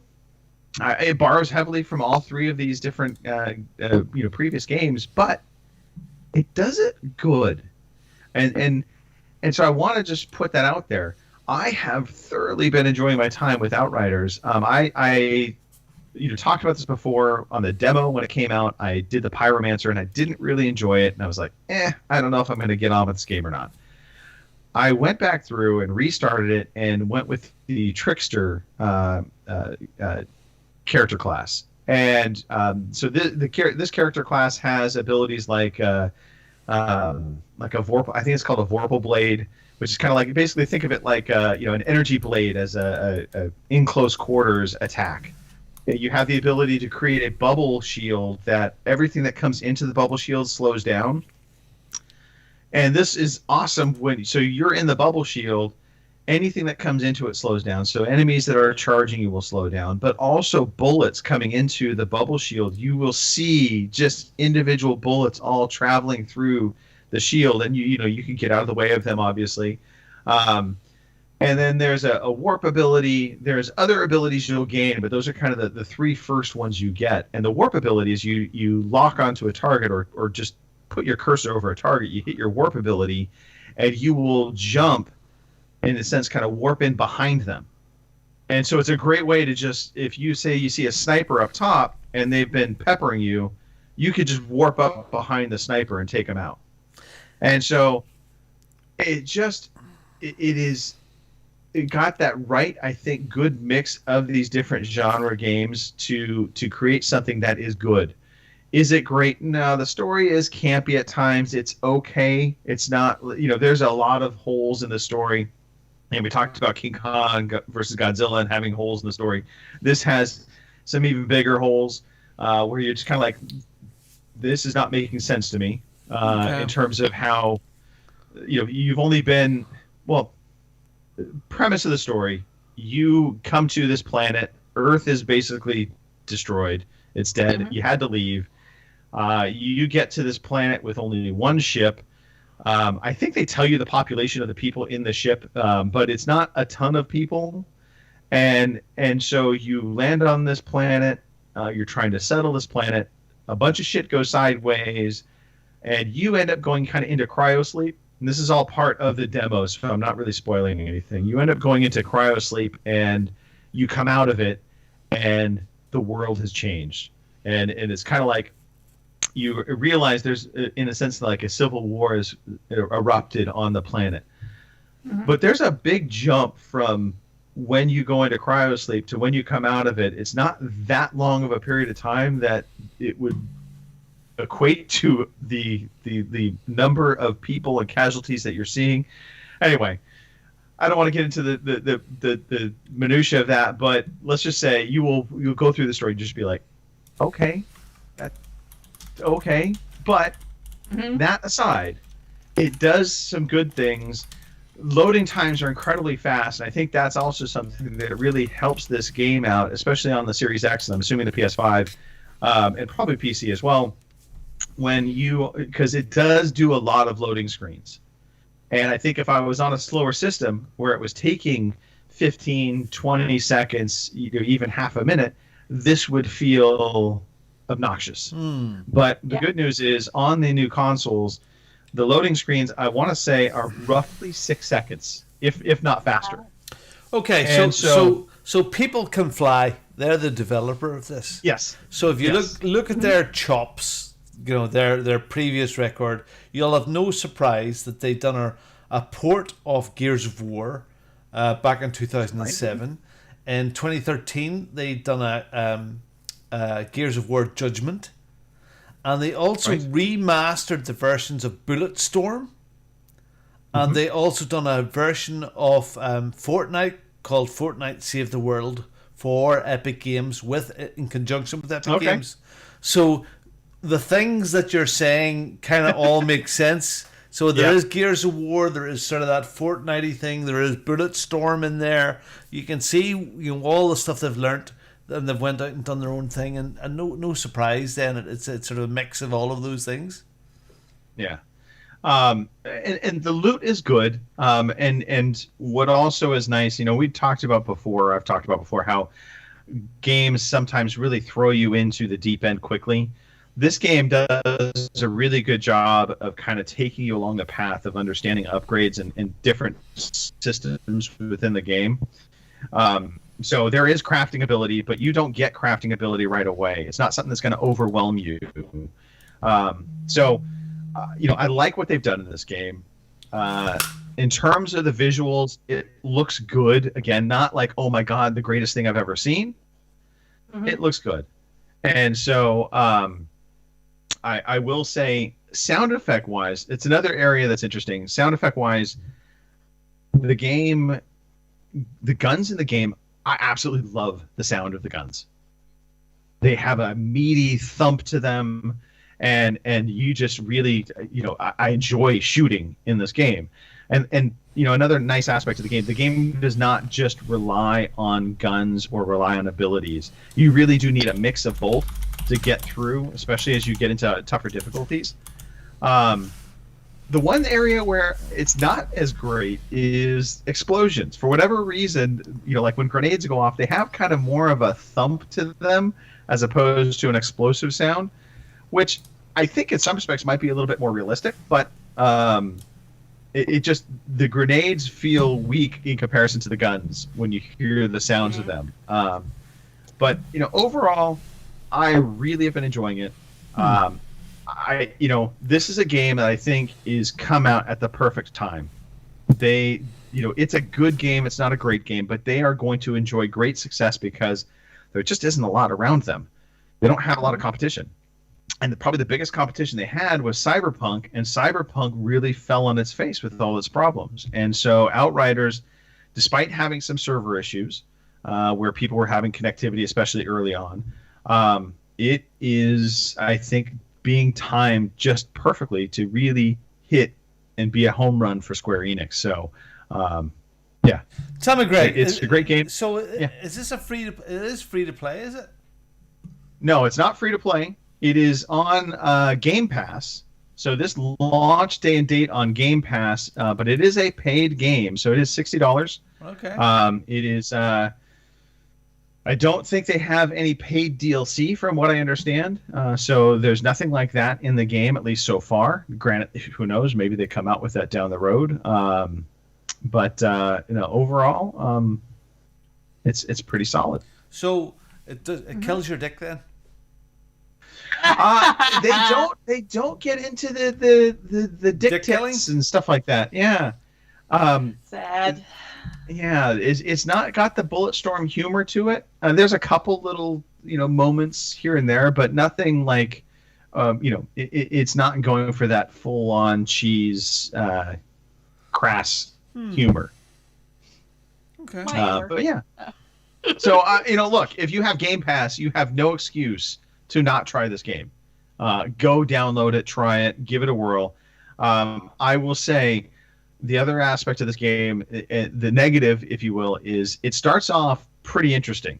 I would say the first 30, 40 minutes of the game, it's very colorful, vibrant, and then they get into a good, I don't know, an hour or two worth of gameplay that becomes very drab. Reminds me very much of early Gears of War, where there's not a lot of color to it. It feels like a big departure. And at first, my concern was this is the real game, and it's going to be boring as all get out to look at visually. But the good news is they do not stick there. It does get away from that, and it really opens up into a bigger game, and bigger and different environments and different enemy types. That's the other great part about it, is it's not just one enemy type. There are creatures and things that you'll fight, and the tactics of these different creatures and stuff, and the other resistance, if you will. It's nice because it will challenge you. They flank you. They do use cover, and so they will combined rush you and try and flank you and things like that. So it will keep you on your toes. It's meant for co-op, but you can play it single player. You can determine if you keep your game open or closed. So you can have it open to the public, you have open only to friends, or closed, and that just is going to be a single player experience for you. So yeah. So if you have Game Pass, like I said, download it. There's no reason not to try this game. Okay. But give it a good hour or so before you make a full determination. That would be what I would say. Okay. So yeah, that's it. Outriders. And that's it for me for games. So apparently we have a quiz. Get away from the windows. Now look. Wow, we do? Good. It's time for the quiz. Yeah, you know what? Oh, too bad. Tough. Okay, guys. Tonight's quiz is all about Boomer. So, can you tell me, Boomer MD5, what did he think of Bulletstorm? Did he think it was crap? Did he think it was cool? Did he think it was nice? I'm not paying attention to the chat. I know for a fact he. I wouldn't have to look at chat, but I know for a fact he liked Bulletstorm. So. So I was going to go with crap. Good, so crap, I'll or nice? I'll take the loss. What was that? Good, crap, or nice? I will say he thought it was crap. Good. You're all wrong. He thought it was nice. Okay. Boomer MD. When did he join and start following us on Twitch? Was it on January the 7th, February the 7th, or March the 7th, 2021? February. And Kim? January. I'm sorry, you're all wrong. He started following us on March the 7th, 2021. Okay, finally, how many O's are in Boomer MD? Is it 2, 3, or 4?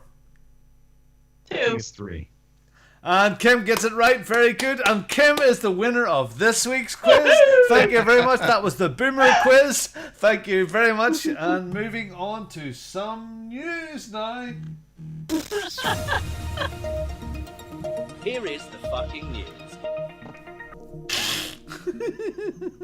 Boomer, I would just like to say, Boomer, I am disappointed you do not have an extra O in your name. That is the way the kids would do it. I'm just saying. All right. That's called That was fan great. support. Boomer's in the chat, so why not? And Big Yes. Smooth's there too. Well, Big Smooth is going to be excited because we have some Sony news to talk about. Because I know how much he loves hearing about Sony. All right, let's get on with it. Here we go, some news. Sony, they've been in the news a lot lately. But apparently Sony is going to look to expand to mobile. And this hasn't been officially announced, of course, but again, our sleuths in the internet sometimes find things that point in a direction. And this basically is Sony pointing in a direction of wanting to bring some popular PlayStation game franchises to phones. And how this was found out was Eurogamer noticed that Sony is hiring an executive at PlayStation Studios that would focus on bringing PlayStation's most popular franchises to mobile. While the listing is unsurprising, it really is unsurprising, but it doesn't mention any titles or timeframes. But it does state the head of mobile would develop a 3 to 5 year strategy. So you have to think they're looking to get this going in a relatively quick fashion. So in the next 3 to 5 years, expect to see all of your Sony PlayStation games on mobile. I suppose we let everybody else work out the kinks and then. Exactly. Just, you know? No. Hey, look, the mobile is a big component of gaming. You cannot deny that. So this makes a lot of sense. This could be maybe part of their strategy to create something similar to Game Pass, where they have cloud gaming on mobile devices. Who knows? Speaking of cloud gaming, Amazon Luna. So apparently they now have a 720p stream setting that will allow you to play when you have poor connectivity. So this was something that was just introduced. Basically, it's a 720p option for the Luna service to reduce data consumption. So if you have those variable data caps where they start basically restricting your streaming, you have that ability. Especially if you're playing on a mobile device, it doesn't really matter. Really? Yes. Now, the future, Google Stadia. Wow! They announced some new games. This is exciting. Are you serious? Some new games got announced for Google Stadia. 10 new games of the indie variety. So, and of course, this is Google trying to make good on their original value proposition of having 400 plus titles within the Google Stadia backend. We're going back to the backend. Oh, yes. Okay, so I already know this is incorrect. I know Robin has been doing his thing, but we have the Dark Side Detective, a fumble in the dark. I didn't do it. I didn't. Honestly, I didn't. I love that. Sorry, I just love. I highlighted that because I love that term, a fumble in the dark. That brings me back to my youth. Well, a fumble in the dark also seems like it's appropriate for Google Stadia. But yeah, that will be coming April 15th, so just a couple days away. That is a sequel to a retro-style point-and-click game. So yeah, that's your first Google Stadia game. Then announced 100 Days Winemaking Simulator. Oh dear. That'll be May 13th. That might intrigue me just from the wine simulator part of it. Be like vinegar. Foreclosed will be in the summer. A narrative-driven mystery game in a cyberpunk world. Now here's something that interests me. The next one. Figment 2. No. Creed Valley. Now, if you remember, I raved about Figment, the first one last year on PC. Yep. I was given it, I think at the last EGX, I think I was given a free copy to play, and it was friggin' awesome. A really good, twisty game. So, wow. Okay. Would you love it enough to sign back up for Stadia? No. And no, absolutely not, because I have my internet connection as good as I can possibly get it, and it's nowhere near as good for this stuff here. So, additional games slated coming soon for Stadia. Grime, I guess it's Grime, technically. It's a side-scrolling RPG. Then we've got She Dreams Elsewhere. Oh, I love that title, too. That's a great title. It's a very nice title, yeah. It's actually, you play as a comatose woman on a journey to confront her fears. I love comatose women. They're very handy. Who doesn't love a comatose woman on a date? All right, wow. Merrick's Market. Sorry, hold on a second. Let's stop there now. It's just, that's really dark, okay? Yeah, no. It's dark. Okay, we're having fun, kids. Yeah. We're having fun. Play along. All right, Merrick's Market also announced it is a chaotic crafting game that puts you in charge of a medieval armory. We have Death Carnival, which is a top-down shooter. We have Sky Climbers, which is a multiplayer city-building game with RPG elements. And then finally, probably the best game out of the bunch, if you ask me, Jay and Silent Bob Chronic Blunt Punch. See, now, there's a name of a game which doesn't have the same sort of class as, you know, A Fumble in the Dark or She Dreams Elsewhere. It doesn't have the same je ne sais quoi of those other titles. It's a bit more... because it's a game about stoners. Silent Bob Chronic Blunt Punch. Okay. It's a game about stoners. Okay. All right, yeah, so that is your Stadia moment. So if you're still subscribed to Stadia, why? But okay, good on you. You've got 10 games to look forward to this year. Games we don't get to look forward to for a little bit longer now. Arcane delayed Deathloop. So this is the Bethesda Studios Arcane developer. They were developing Deathloop for the Sony PlayStation 5 in terms of a timed exclusive and PC. It was originally supposed to come out last year. It got delayed because of COVID. It was supposed to come May 21st, and now it has been pushed to September 14th. So it will come out September 14th. It will be on PC and PlayStation 5 when it comes out, and the PlayStation will enjoy a year of exclusivity before it comes to any other console. Hold on. So, who just bought Bethesda? That would be Microsoft. Mm-hmm. So this is coming out on PC and PlayStation 5. Ooh. Yeah. Wow, such a mess. So this is that whole thing of Microsoft said they would not mess around with any previously, created deals, and Sony created 2 exclusivity deals with Bethesda-led studios. So there's Deathloop, and then I think it's Tango Studios is creating. Is it Ghostwire? I think it's Ghostwire. Okay. And that game will also be exclusive to the PlayStation 5 for a time, and then it will come to Xbox console. Oh, okay. Speaking of Xbox, Microsoft and Nintendo both announced they will be part of E3. Even though it's an all-digital event, they will be part of it.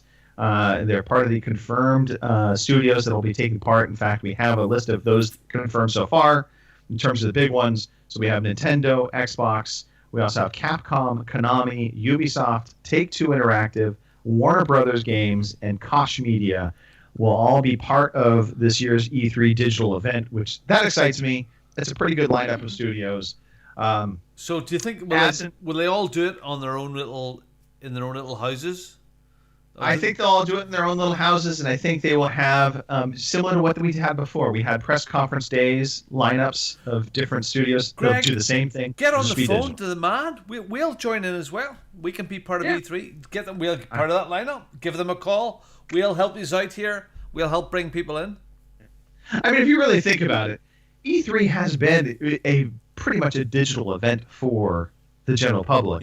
For years. So I don't think this really changes too much. So I'm excited they're coming back. We're going to have that block of time dedicated to game announcements, and I think that's what we need in this industry. So this excites me. We should anchor it. Not part of this, omitted from this, and I don't think we will see any of these people possibly change their mind. But Sony, EA, Activision Blizzard, Square Enix, Sega, and Bandai Namco. They all traditionally haven't done their own events anyway, with the exception of Square. I think they have occasionally done some of their own events at E3, that is. Sony had bowed out a couple years back. EA had actually bowed out even before that, which the irony is EA still does their own event around E3.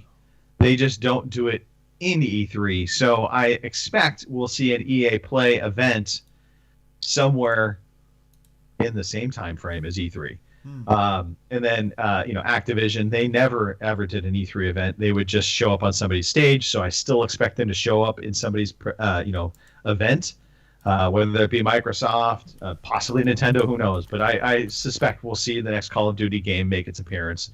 And Square Enix, same thing. They don't do their own events these days, nor do Sega and Bandai. So it makes sense. But E3 is back. It'll be free, digital. We're good. And that's it for the news. Cool. Excellent. Yeah. Kim. Yes. We have these things called new releases. They're games that we get to play. Yeah. We have a few. Yes, we do. All right. Your new releases for April 11th through 17th. We have Poison Control for the PlayStation 4 and Switch on April 13th. I'm not sure if that's, where you work for a as a poison control operator and you answer phone calls. I don't know. Anyway, Ashwalkers, right? Ashwalkers for the PC on April 15th. Saga Frontier Remastered for the PlayStation 4, Switch, PC, iOS, and Android on the 15th as well. And then Super Meat Boy Forever for the PlayStation 5, Xbox Series X and S, PlayStation 4, and Xbox One on the 16th as well. And those are your new releases. Anything there, grab any of you? 81 degrees in Lincoln, California. Yes, that grabs me. I've noticed that I have my window open, and it's been increasingly getting warmer in this room, and I'm like, I should check the temperature. Yeah, it has risen a good 7 degrees since we started this podcast. Wow. Okay. Cool. All right. Thank you for that, Kim. Nothing really exciting on that list. No.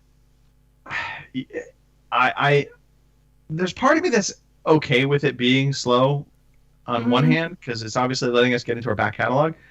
But it is kind of hard to get excited for next gen when we just aren't seeing games that really get us excited for next gen. Because even Outriders, as much as I'm enjoying it, I don't look at it and visually I'm like, oh my god, this is next gen. It's a good looking game. It's not exciting me for next gen. But then again, maybe if I was playing this on a different console that was slower, maybe I would be excited because the load times are incredibly fast. I don't know what it's like on the regular consoles for that game. So, all right. We have playdates. We have the Minecraft Realm. If you are a Minecrafter, don't forget we have a Minecraft Realm for you to join. It's our existing Minecraft Realm that we built out. If you're into Minecraft. I am not. This is so not me. No. So, Robin, do we know what this is actually called? It's the Minecraft Realm, and we're really terrible because I'm paying for it right now, and I'm paying for the server, and all the server and everything that we developed last year and the year before is all alive again, and all the worlds. If you're ever in that server, there you can go back and visit it all. I promise you, I will find that all out. If you want to tweet me at Bongo the Sane, I will find that out and give you the details. If you want to be part of that or come back in again, I'm sure if you were in it, you remember. I don't. I'm old. But Filthy is hosting that server. And if you have his Twitter, he'll get you back in there as well. But if you want to be part of that wonderful Minecraft realm, it's all live again. And come and join it. Come and join it. Yeah, I hear we're letting people with their screen names starting with B. They can join at a discount. So Boomer, Big Smooth, you have a code coming to you for a discount coupon. Kim will send it to you, I promise. Okay, This week, Greg, I had the privilege of sending a voucher for £15 off the Queen's good money. May Prince Philip rest in peace. Yes, so Mr. Killer Cranky received his winnings this week. And that's all been sorted. For victory achieved. He finished a game, big chore, and he won money. That's what victory achieved is. You finish, it is. Finish games, send a picture of yourself with your lovely smiling face, send it off to @OC_podcast with a hashtag victory achieved, and you get entered in a draw just for finishing your game. Take a photograph on the credits at the end. And what again can they win? They can win £15 sterling or $20 of the US. Brady. But it's in Xbox Live currency. Xbox Live, PSN, Steam, Robin Fund, and. But we don't send cash, so they can't spend it on hookers and blow. Damn it! If they really asked for that, I would make that happen. Okay.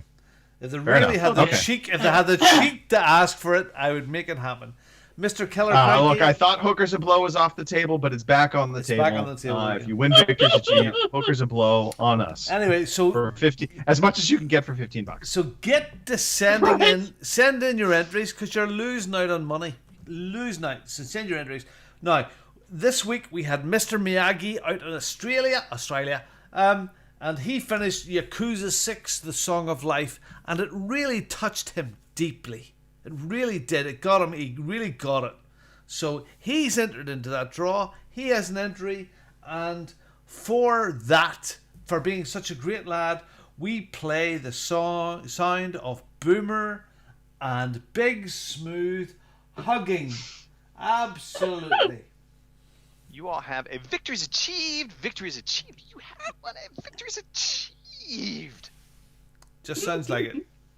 It does. It really just sounds like those two hugging. Look, get on it, folks. The more you lose, I mean, look, you're missing out on at least 1 minute, maybe just 30 seconds of hooker and blow time of your choice. So come to Belfast. You got 3 hours.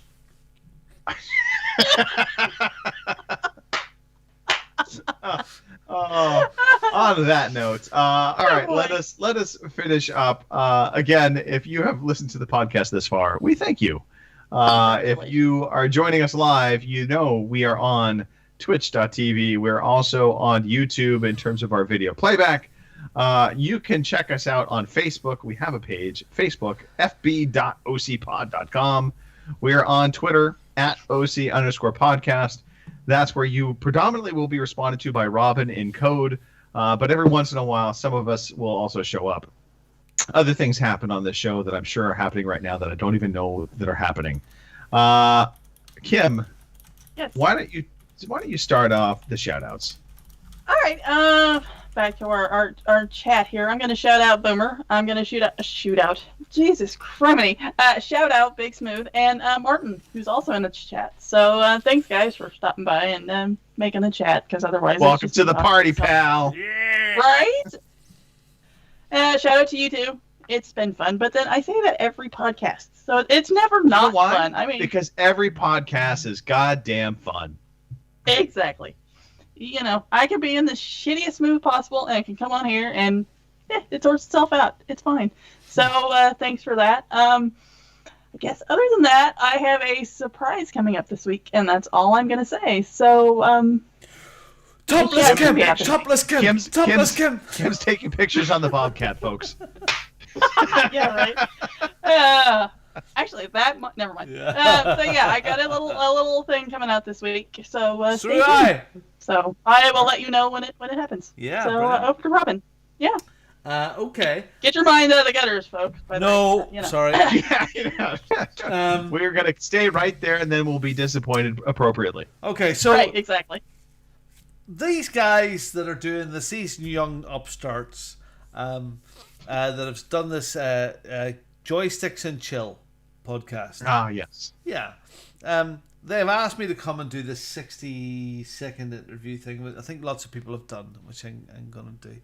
And I've started listening to their show, and it's really good, actually. It's a nice buddy show. I've listened to a few episodes of it. Really, really good. Lovely to hear John and Jay. Jay is so talented. Yep. And especially Neezy does it. I've met this chap, John, nice guy. But it's lovely to hear Dan podcasting on the show again. Yeah. So that's lovely that he's found a nice, lovely home. So I'm going to do that this week if I can manage to get some time. So Hey, if you do, Robin, Yeah. if you do, Yeah. just remind James when he actually does that with you to record it this time first. Yeah, when I did it with him, great read through. It was great, and he fucking forgot to record it. Do you know what? I might actually record it myself and send it to him because I don't trust that fucker. I wouldn't either. Yeah. So yes, that's worth a listen. Nice to hear like guys coming on that have been inspired by those wankers at Veteran Gamers, those are nice guys. Veteran Gamers and ourselves and all the old fellas that have been around for a long time. I will once again mention @_love Sharon Foster on Instagram. Have a wee looks at that, and it's good. Life is busy. Be safe, be good, be nice, and you guys are wonderful, or something. And you know what Greg said earlier on about burying people and planting endangered species of flowers?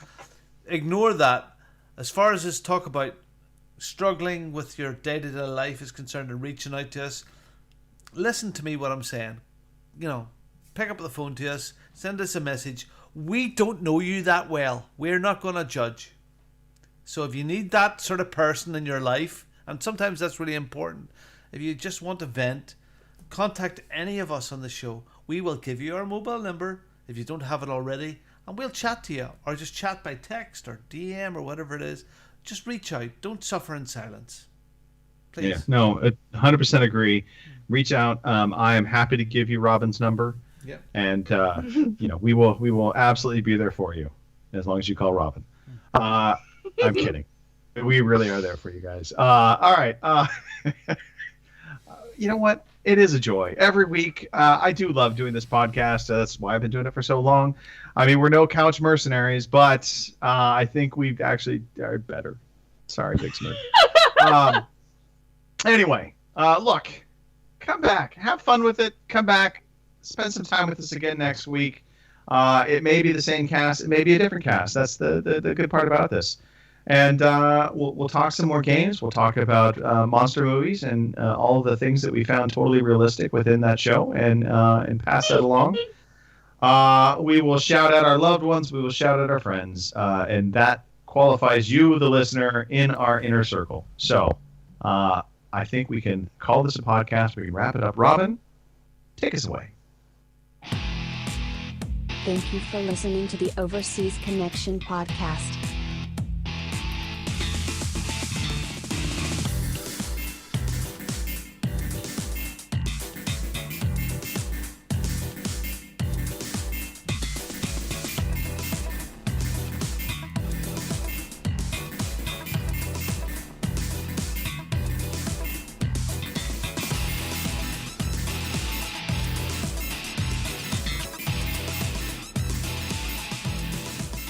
See you same time next week.